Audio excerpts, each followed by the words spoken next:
सबैलाई जिसु बढाए। पिता अनि पुत्र अनि पवित्र आत्माको नाममा आमेन।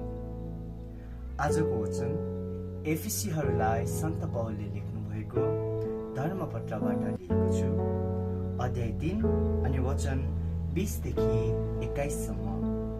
अनि 20 देखि 21 सम्मको वचनले हामीलाई यसो भन्दछ, हामीले माग्न वा जिताउन सक्ने भन्दा पनि कता हो कता बढ्ता काम गर्न सक्ने उहाँ जसको शक्ति हामीमा काम गरिरहेको छ।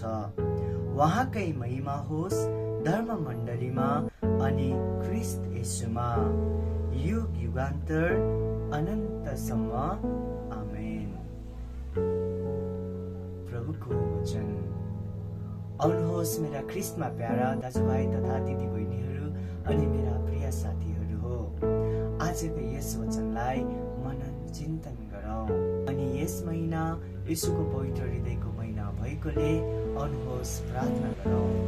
येशूको पवित्र हृदय तपाईँको राज्य होस्, येशूको पवित्र हृदय तपाईँको राज्य होस्, येशूको पवित्र हृदय तपाईँको राज्य होस्। आमेन। परमेश्वरको अनुग्रह अनि शान्ति सधैँभरि तपाईँहरूसँग रहिरहोस्। पिता अनि पुत्र अनि पवित्र आत्माको नाममा आमेन।